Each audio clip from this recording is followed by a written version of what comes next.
Hello বন্ধুরা, কেমন আছেন? সবাইকে বৃষ্টি ঝরা শুভ সকালের শুভেচ্ছা আর অনেক ভালোবাসা। আর উঠেই দেখি প্রচণ্ড বৃষ্টি হচ্ছে। এখন বাজে 4:45 আর বাইরের ওয়েদারটা এরকম, ওই জন্য একটু ক্যামেরা বন্দি করে নিলাম। আর তাড়াহুড়ো করে উঠতেই বরমশাই বললো আজকে আমি একটু দেরিতে যাব, 7:30টার ট্রেনে, একটু দেরিতে রান্নাবান্না করলেও হবে। ওই জন্য আমি তাড়াহুড়ো করে বাসি কাজ টাজ করে চান দান করে ফুল টুল তুলে পুজো টুজো দিয়ে সেরে নিলাম আর চলে গেলাম 6টার সময় রান্নাঘরে।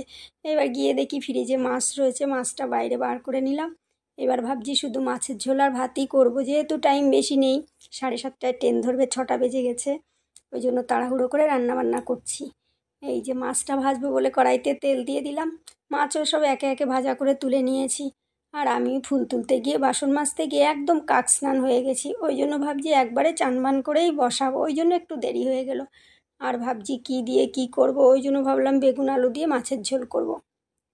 আমি আবার একটু বর্ষার দিনে একটু বাটা একটু মাখা হলে আমার ভালোই লাগে।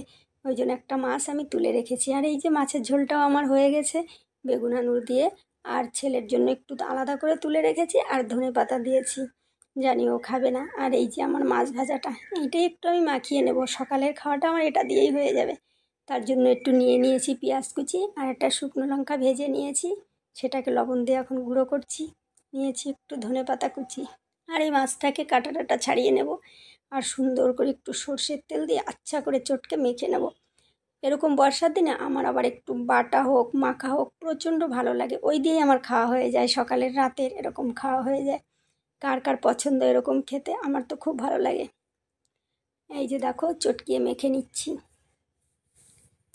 আর ওইদিকে কিন্তু ওকে আমি একদিকে গুছিয়ে টুছিয়ে দিয়ে, ওর কিন্তু ট্রেনের টাইম হয়ে গেছে, ও বেরিয়ে পড়েছে। তারপরে এটা আমি আস্তে ধীরে করছি, ওরা খায় না, আমার জন্যই আমি করে নিয়েছি। আর দিয়ে দিলাম এই দেখো একটু বেশি করে তেল, ভালো করে চটকে নিয়েছি। আর এই তেল দিয়ে মাখাচ্ছি যখন না, সুন্দর একটা গন্ধ বেরিয়েছে, তোমাদের তো বোঝাতে পারবো না, শুধু বলতেই পারবো। তোমরা এরকম করে না একদিন খেয়ে দেখবে, দারুণ লাগে। যে কোনো মাছ দিয়ে এরকম করে, যে কোনো মানে ছোটো মাছ না বড় মাছ। আর এই দেখো প্রায় 9:30 বেজে গেছে, এবার আমিও একটু খেয়ে নেব। ওই জন্য দেখো আমার খাবারটা কি সুন্দর পরিপাটি করে গুছিয়ে নিয়েছি, সবার খাওয়া হয়ে গেছে, এখন আমারই লাস্ট খাওয়ার পালা। দেখো বাটার উপরে আবার একটু সর্ষের তেল দিয়ে নিলাম। আর দেখো এবার খাওয়া শুরু করেছি, একটু লেবু রস নিয়ে নেব। উফ কি দারুণ যে খেতে, জানো না, বর্ষার দিনে আমার দারুণ লাগে এইভাবে খেতে। তোমরা কারা কারা পছন্দ করো? আর আমার এই খাওয়াটা তোমাদের যদি ভালো লাগে অবশ্যই লাইক কমেন্ট করো আর আমার পাশে থেকো। এই দেখো খাওয়া কিন্তু শুরু হয়ে গেছে, দেখেছো দারুণ লাগছে, আমি বলছি ভীষণ টেস্ট।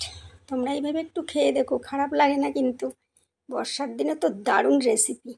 সবসময় দেখবে ঝোল ঝাল খেতে একদমই ভালো লাগে না, এই জন্য আমার এরকম বাটা কষা দারুণ লাগে খেতে। দেখো খাওয়া দাওয়া শুরু হয়ে গেছে। তোমাদের কি খাওয়া দাওয়া হয়ে গেছে? চলে আসবো পরের ভিডিওতে। টাটা, ভালো